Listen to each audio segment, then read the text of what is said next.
ಇವತ್ತು ನಮ್ಮ ಹನುಮನಹಳ್ಳಿ ಗ್ರಾಮ ಪಂಚಾಯಿತಿಯ ಮೇಲೇರಿ ಗ್ರಾಮಕ್ಕೆ ಸುಮಾರು ನಾಳೆ 15ನೇ ತಾರೀಕು ಬಂದರೆ 78 ವರ್ಷ ಕಳೀತದೆ.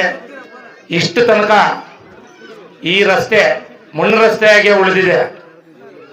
ಅದಕ್ಕೆ ಅದೇ ಕಾರ್ಯಕ್ರಮಕ್ಕೆ ಇವತ್ತ ಏನು ನಮ್ಮ ಮೇಲೇರಿ ಗ್ರಾಮಕ್ಕೆ ಆಗಮಿಸಿರ್ತಕ್ಕಂಥ ನಮ್ಮ ಎಲ್ಲರ ನೆಚ್ಚಿನ ನಾಯಕರು, ಜನಪ್ರಿಯ ಶಾಸಕರು ಆಗಿರ್ತಕ್ಕಂಥ ಸಮೃದ್ಧಿ ಮಂಜಣ್ಣವರೇ, DCC ಬ್ಯಾಂಕ್ ನಿರ್ದೇಶಕರಾಗಿರ್ತಕ್ಕಂಥ ನಮ್ಮ ರಘುಪತ್ ರೆಡ್ಡಿ ಅಣ್ಣವರೇ, ಕೋಮುಲ್ ನಿರ್ದೇಶಕರಾಗಿರ್ತಕ್ಕಂಥ ನಮ್ಮ ಶಾಮಣ್ಣವರೇ, ಗ್ರಾಮ ಪಂಚಾಯತಿ ಅಧ್ಯಕ್ಷರೇ, ಮತ್ತು ನಮ್ಮ ಬಲ್ಚಟ್ಟಳ್ಳಿ ವೆಂಕಟರಮಣ್ಣ ಅವರೇ, ಇನ್ನೂ ವೇದಿಕೆ ಮೇಲೆ ಹಲವಾರು ಮುಖಂಡರಿದ್ದಾರೆ. ಎಲ್ಲರೂ ನನ್ನ ಸ್ನೇಹಿತರಿಗೂ ಧನ್ಯವಾದಗಳು ತಿಳಿಸ್ತಾ, ವೇದಿಕೆ ಮುಂಭಾಗದಲ್ಲಿರ್ತಕ್ಕಂಥ ಎಲ್ಲ ಪತ್ರಿಕಾ ಮಾಧ್ಯಮದವರೇ ಮತ್ತು ಮೇಲೇರಿ ಗ್ರಾಮದ ಯುವಕರು ಮತ್ತು ಹಿರಿಯರೇ ಮತ್ತು ತಾಯಂದಿರೇ, ಅಕ್ಕ ತಂಗಿಯರೇ, ಇವತ್ತು ನಮ್ಮ ಶಾಸಕರು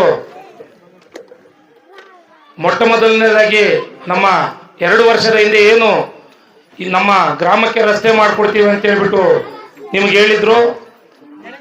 ಕಾಂಗ್ರೆಸ್ ಸರ್ಕಾರದಿಂದ ಏನು ಹಣದ ಕೊರತೆ, ಇವತ್ತು ಎಲ್ಲ ಶಾಸಕರು ಸಿದ್ದರಾಮಯ್ಯನ ಮೇಲೆ ಮತ್ತೆ DK ಶಿವಕುಮಾರ್ ಮೇಲೆ ರೆಬಲ್ ಆಗೋ ಅಷ್ಟೊತ್ತಿಗೆ ಇವತ್ತು ಕರೆದು ಕೂರಿಸ್ಬಿಟ್ಟು ಪ್ರತಿಯೊಂದು ಜಿಲ್ಲೆಯವರು ಶಾಸಕರನ್ನು ಕರೆಸ್ಬಿಟ್ಟು ಇವತ್ತು ಹಣ ನೀಡ್ತಾ ಇದ್ದಾರೆ, ಗ್ರಾಂಟ್ಸ್ ಕೊಡ್ತಾ ಇದ್ದಾರೆ. ಅದರಲ್ಲೂ ಅವ್ರಿಗೆ ತಾರತಮ್ಯ ಮಾಡ್ತಾ ಇದ್ದಾರೆ. ನಮ್ಮ ಕಾಂಗ್ರೆಸ್ ಪಕ್ಷದ ಶಾಸಕರಿಗೆ 50 ಕೋಟಿ ಕೊಡ್ತಾರೆ, ಬೇರೆ ಪಕ್ಷದಲ್ಲಿ ಗೆದ್ದಿರ್ತಕ್ಕಂಥ ಶಾಸಕರಿಗೆ 25 ಕೋಟಿ ಅಂತ ಹೇಳ್ಬಿಟ್ಟು ಹೇಳ್ತಾರೆ. ಇದೆಲ್ಲ ಸರಿ ಇಲ್ಲ.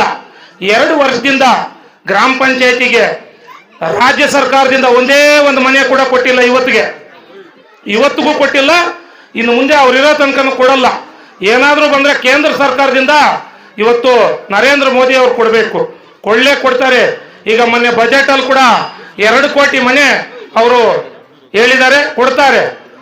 ಮತ್ತೆ ನಮ್ಮ ಹೊಸದಾಗಿ ಏನು ಇವತ್ತು ಕೋಮುಲ್ ನಿರ್ದೇಶಕರಾಗಿ ನಮ್ಮ ಶಾಮಣ್ಣ ಅವರು ಗುದ್ದಲಿ ಪೂಜೆ ಮಾಡಿ ಇವತ್ತು ಇದೇ ರೀತಿಯಾಗಿ ತಾಲೂಕಿನ ಎಲ್ಲಾ ಕಡೆಗಳಲ್ಲೂ ಕೂಡ ಎಲ್ಲಿ ಡೈರಿ ಇಲ್ವೋ, ಕಟ್ಟಡ ಇಲ್ವೋ ಅಲ್ಲೆಲ್ಲ ಮಾಡಿಕೊಡ್ತಾರೆ ಅಂತ ಹೇಳ್ಬಿಟ್ಟು ಕೂಡ ಈ ಸಂದರ್ಭದಲ್ಲಿ ಹೇಳ್ತಾ ನನಗೆ ಮಾತಾಡಲು ಅವಕಾಶ ಕೊಟ್ಟಂತ ಎಲ್ರಿಗೂ ವಂದಿಸ್ತಾ ನನ್ನ ಮಾತನ್ನು ಮುಗಿಸ್ತಾ ಇದ್ದೀನಿ.